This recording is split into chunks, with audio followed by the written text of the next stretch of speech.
É isso aí, salve, salve, gente boa. Seja muito bem-vindo ao canal e nesse vídeo falaremos a respeito do seguinte: como ter oração respondida. Interessante, né? Então fica comigo até o final, vamos lá.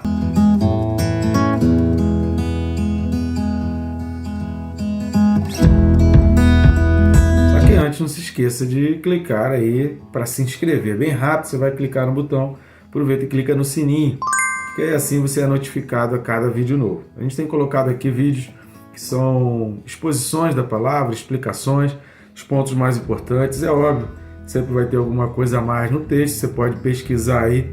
O vídeo é muito curto para a gente poder abranger tudo que fala, mas pelo menos o básico você vai ter uma noção, e os principais erros de interpretação a gente também tem colocado aqui. O objetivo é abençoar a tua vida com as instruções a respeito da palavra de Deus. Então curta, querido, comenta, compartilha. Curtindo, comentando, o YouTube organicamente já manda para mais pessoas, e compartilhando você faz esse vídeo chegar para pessoas que eu jamais vou conseguir fazer chegar. Posso contar contigo nessa tarefa aí? Jesus disse que nós faríamos obras maiores. Você crê nisso?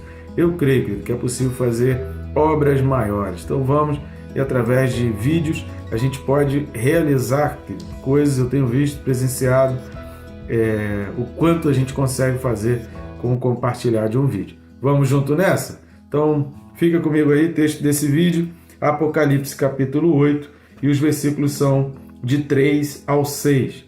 Apocalipse 8, do 3 ao 6, diz assim: Veio outro anjo e ficou de pé junto ao altar com um incensário de ouro, e foi-lhe dado muito incenso para oferecê-lo com as orações de todos os santos, sobre o altar de ouro que se acha diante do trono. E da mão do anjo subiu à presença de Deus a fumaça do incenso, com as orações dos santos. E o anjo tomou o incensário, encheu do fogo do altar e o atirou à terra. E houve trovões, vozes, relâmpagos e terremoto. Então os 7 anjos que tinham as 7 trombetas prepararam-se para tocar. Amém, querido? Então, antes aqui da primeira trombeta, João ele contempla um fato que traz um tremendo significado para nós cristãos, e traz um tremendo significado diante de tudo aquilo que viria. Lembrando que a gente falou já várias vezes em vários vídeos aqui, que o propósito do Apocalipse não é cálculos matemáticos, não é fazer previsões loucas, previsões previsões exatas, vai voltar no ano tal. O propósito do Apocalipse não é esse, mas é a gente entender o tempo. Lucas capítulo 21, a partir do versículo 29, na parábola da figueira, Jesus ele vai falar: olha, quando você vê que está se formando nuvem, você já sabe que vai chover. Então assim, os sinais dos tempos precisam ser identificados, e há sinais que a gente precisa identificar. Agora, o propósito do Apocalipse era preparar o povo para a volta amanhã. Então eu não sei quando vem, mas eu preciso estar preparado se Cristo voltar hoje. Eu preciso estar preparado se Cristo voltar amanhã. Então eu preciso que a minha vida esteja em um eterno preparo a qualquer momento, porque Jesus disse que virá como um ladrão, naquele momento em que ninguém espera. Então, será que vão haver pessoas realmente esperando, aguardando e se preparando para a volta de Cristo? Porque o preparo, lavar as vestes brancas, como a gente falou, exige uma santidade, exige um sacrificar de Isaques, que são diários. Se Abraão sacrificou o seu único filho, a gente precisa sacrificar Isaques todos os dias. A gente tem um Isaque que precisa ser sacrificado em nome do Senhor.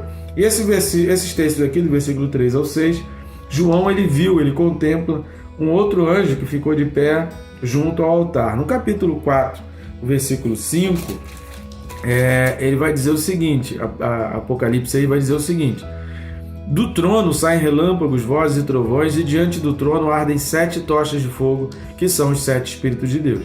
Aqui no versículo 5 do capítulo 4 de Apocalipse, já estava dizendo que as vozes e trovões que vinham do trono.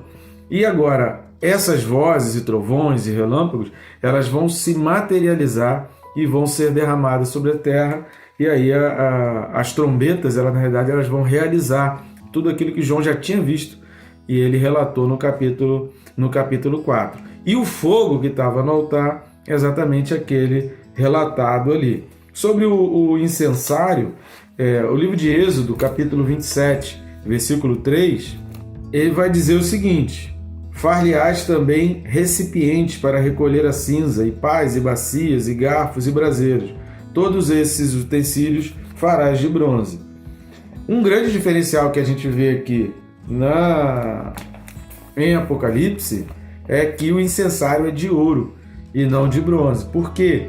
Porque o bronze ele tem um significado especial, né? A bacia também era de bronze, então o bronze ele vai refletir essa necessidade da santidade, né? O bronze vai refletir exatamente essa transição. Aqui no livro do Apocalipse a gente vai ver muito comum ruas de ouro, utensílios feitos de ouro. Por quê?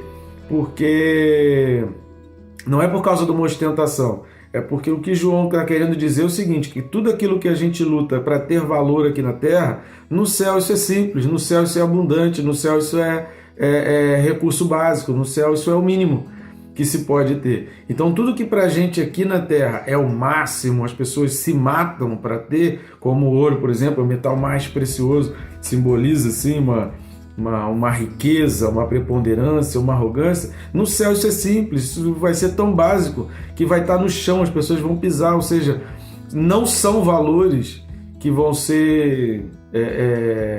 não são valores lá no céu, são valores aqui na Terra, são coisas que as pessoas dão muito valor aqui na Terra, mas que no céu não vai ter esse valor todo, porque os valores nos céus são outros, as necessidades, as coisas no céu, elas têm outras perspectivas, são outros valores. Então o anjo ele pega então esse incensário e aí foi-lhe dado um incenso para oferecê-lo com as orações de todos os santos sobre o altar de ouro que se acha diante do trono. E da mão do anjo subiu à presença de Deus a fumaça do incenso. Queridos, sobre essa fumaça do incenso está dizendo com as orações dos santos. Preste bem atenção nessa expressão aqui. Subiu à presença de Deus, né, o acraseado até a presença de Deus. E o que subiu até a presença de Deus? A fumaça do incenso com as orações dos santos. E aí vai dizer o versículo 5 que o anjo tomou o incensário, encheu do fogo do altar e o atirou à terra. E houve trovões, vozes, relâmpagos e terremoto. Então os 7 anjos tinham as 7 trombetas, prepararam-se para tocar. O versículo 3, ele já estava falando, e foi-lhe dado muito incenso para oferecê-lo com as orações de todos os santos. Então, os incensos, eles não são as orações. Entenda bem isso. Os incensos, eles não são as orações.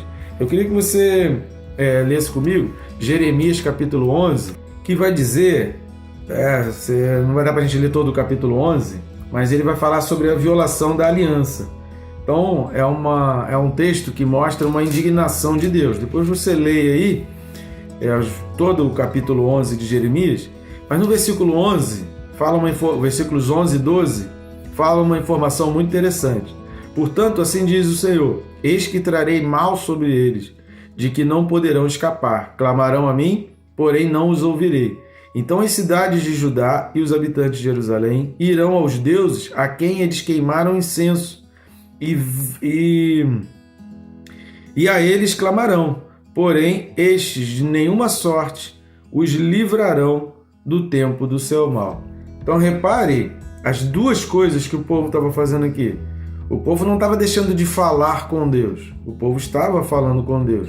Mas eles estavam queimando incenso a outros deuses. Então havia uma idolatria e havia um queimar de incenso a outros deuses. O que a gente aprende aqui? E quando a gente vai ler lá o Salmo 66, versículo 20, que também vai trazer duas informações. O Salmo 66, 20 vai dizer: bendito seja Deus, que não me rejeita a oração, nem aparta de mim a sua graça. Se você quer ter orações respondidas, querido, a tua oração ela não pode ser simplesmente palavras.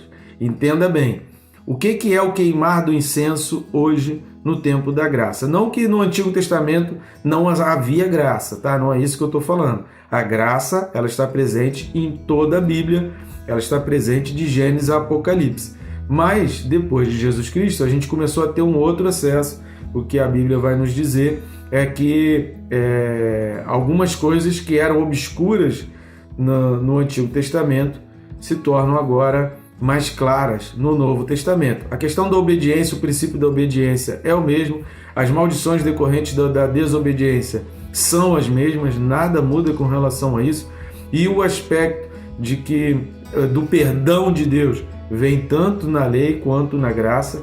Mas qual a diferença aqui, principalmente quando a gente lê o Salmo 66, que é do Antigo Testamento, e fala da graça, oração e graça. Aqui Apocalipse de 3 a 6 está falando incenso e oração, né? Então, oração e graça, incenso e oração. O incenso é a dedicação do coração.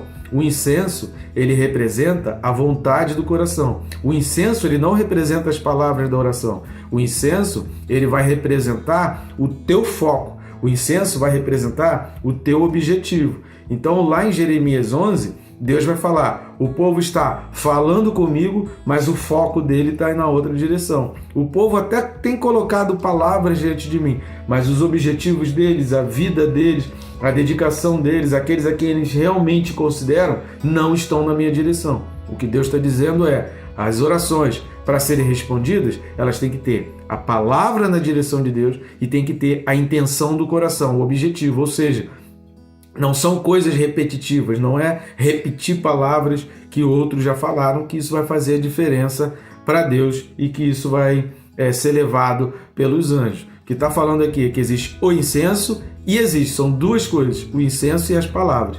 E o incenso, no Novo Testamento, né, que aqui no Antigo Testamento o incensário era uma panela carregada de carvão vegetal e brasa, utilizado ali no sacerdócio, lá em Êxodo 27. A gente viu isso.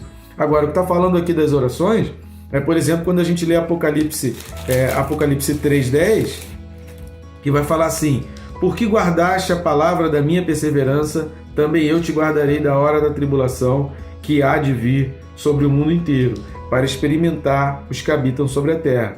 Contra a igreja de Filadélfia, não há críticas. Por quê? Está dizendo assim, olha, vocês têm pouca força, entretanto, vocês guardam a minha palavra, versículo 8, e não negaste o meu nome. Então, a palavra e a dedicação e a vida com relação ao nome de Jesus tem que caminhar juntos. Não adianta só falar a palavra se a tua vida não está condizente com alguém que está perto de Deus. Então, se as tuas palavras, se você quer que as tuas palavras te aproximem de Deus, a tua vida precisa te aproximar de Deus.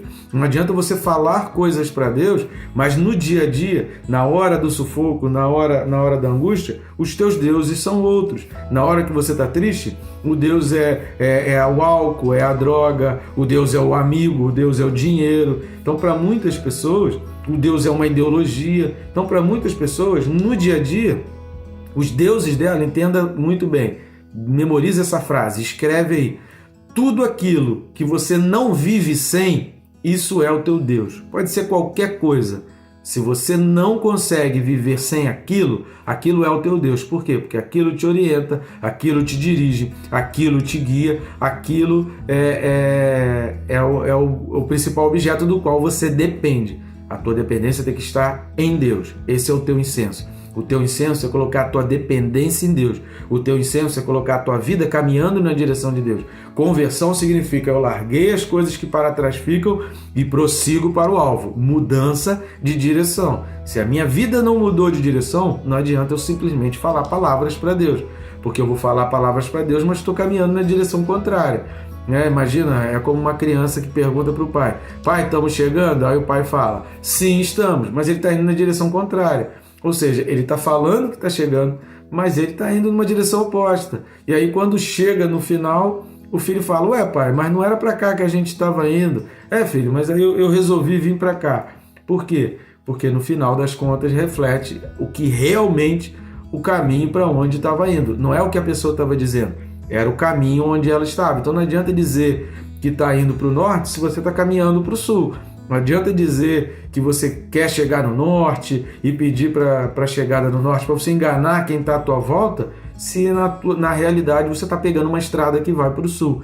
Então, a estrada que você pega, ela tem que ser compatível com o que você está falando. Então, o caminho que você segue tem que ser compatível com o que você está falando. A vida que você vive tem que ser compatível com o que você está falando. As ideologias que você segue, as posturas, as setas que você segue, tem que ser compatíveis com quem você está falando. Então, as orações respondidas, como no capítulo 6, versículo 10, chegam diante de Deus ali as almas daqueles que tinham sido mortos, os mártires. Então, no versículo 10 do capítulo 6, há aquele clamor dos mártires dizendo: até quando, ó Senhor soberano, santo e verdadeiro, não julgas nem vinga o nosso sangue sobre a terra? E aí o versículo 11 vai dizer que a cada um esperasse um pouco até que se completasse o número de seus conservos. Esse completar do número de conservos aconteceu quando? Aqui no capítulo 8. Então é no capítulo 8 que isso se concretiza. Ou seja, não há nenhum clamor de pessoas que são fiéis, não há nenhum clamor de pessoas que têm a vida dedicada àquilo, não há nenhum clamor de pessoas que têm o seu dia a dia, o seu estilo de vida ligado naquilo, compatível com aquilo, que Deus não responda. As orações relacionadas, Tiago ele vai falar isso. Tem gente que pede e não recebe porque pede mal. O que significa que ele pede mal? O que significa quando o Tiago fala que pede para esbanjar para os seus próprios prazeres? É porque a sua vida, o seu estilo de vida não está compatível com o que Deus quer viver. Os propósitos que as pessoas buscam não estão compatíveis com os propósitos que Deus quer para elas. Então, para as orações serem respondidas, para ter orações respondidas, você precisa estar numa vida alinhada a esse propósito. Você está pedindo isso para quê? Você está pedindo isso porque quando acontecer isso, o reino de Deus vai ter algum benefício nisso, né? Não que Deus tenha interesse nisso, mas Ele te colocou aqui para pregar o reino, Ele te colocou aqui para expandir o reino, Ele te colocou aqui no mundo para trabalhar pelo reino e não contra o reino. Sabe, às vezes a gente está contribuindo, às vezes a gente está ajudando aqueles que estão sendo contra o reino, aqueles que estão lutando contra o reino, aqueles que são anticristãos. Às vezes a gente está apoiando, a gente está defendendo, a gente está enriquecendo instituições, órgãos e pessoas que são completamente anticristãs, que têm princípios completamente contra os princípios básicos da Bíblia, cujos 10 mandamentos já estão completamente extintos da sua vida. Gálatas 5, as obras da carne são corriqueiros, são dia a dia na vida dessas pessoas, dessas instituições. São pessoas, instituições, ideologias que trabalham somente para as obras da carne. Então, aí a gente faz oração para Deus, mas a gente apoia, a gente ajuda, a gente contribui com aqueles que incentivam as obras da carne e que abrem brechas para Satanás. Então as coisas não estão batendo. Orações respondidas, querido, são aquelas orações em que a vida está de acordo com o propósito, em que você ora de acordo com o propósito, em que a tua oração ela tem o objetivo do engrandecimento do reino de Deus. A Bíblia vai falar assim: busque em primeiro lugar o reino de Deus e a sua justiça, e todas as demais coisas serão alcançadas. Consegue entender isso agora?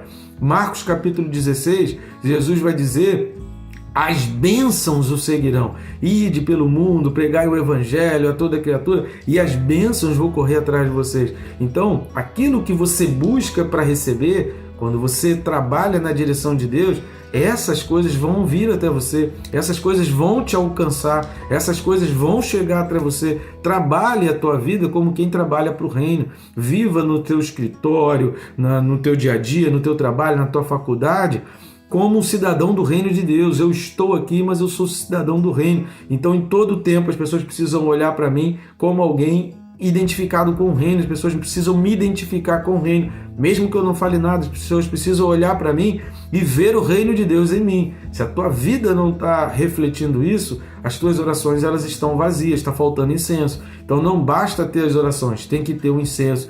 E o incenso é o do coração, o incenso é a vontade, o incenso é o querer, o incenso é o buscar em primeiro lugar a justiça, o incenso é dar a primazia para Deus. Romanos, Paulo vai dizer no final do capítulo 11, dizer o seguinte: se você santifica o leito do rio, né, você vai santificar todo o rio. Jesus ele lava os pés dos discípulos e fala: se você me permite lavar os teus pés, que são o quê? A base, são um alicerce, são um contato do teu corpo com a terra, se você me permite lavar isso, todo o teu corpo está lavado. Por quê? Porque o importante é que o nosso contato com a terra esteja limpo, de maneira que o meu corpo esteja separado do que está na terra. Esse é o sentido de Jesus ter lavado os pés. Poderia ter lavado a cabeça, poderia ter lavado as mãos, poderia ter lavado um braço, poderia ter lavado o cotovelo, poderia ter lavado o joelho. Mas por que ele lavou os pés? Porque é aquilo que nos liga à terra. Então, tudo que nos toca, que faz a gente tocar na terra, precisa ser santificado, precisa passar por um processo de Deus. Então, tudo aquilo que liga você, seja um trabalho, seja um sentimento, seja pessoas, precisa estar purificado, precisa estar santo, precisa estar... E a palavra santo significa separado para. Isso significa a palavra santo. Santo é separado para. Então, tudo aquilo que liga você aqui na terra precisa estar separado para Deus, precisa estar dedicado para Deus. Então, o Apocalipse ele vai falar aqui que existe o incenso e existe a oração.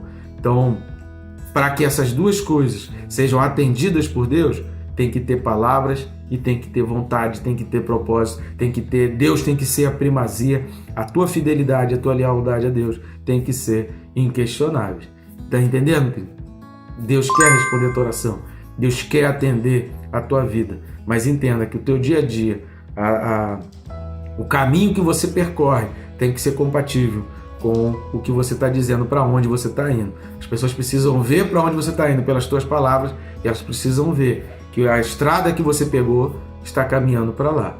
Tá bom, gente boa? Espero ter sido bênção na tua vida. Até o próximo vídeo. Que Deus te abençoe rica e abundantemente.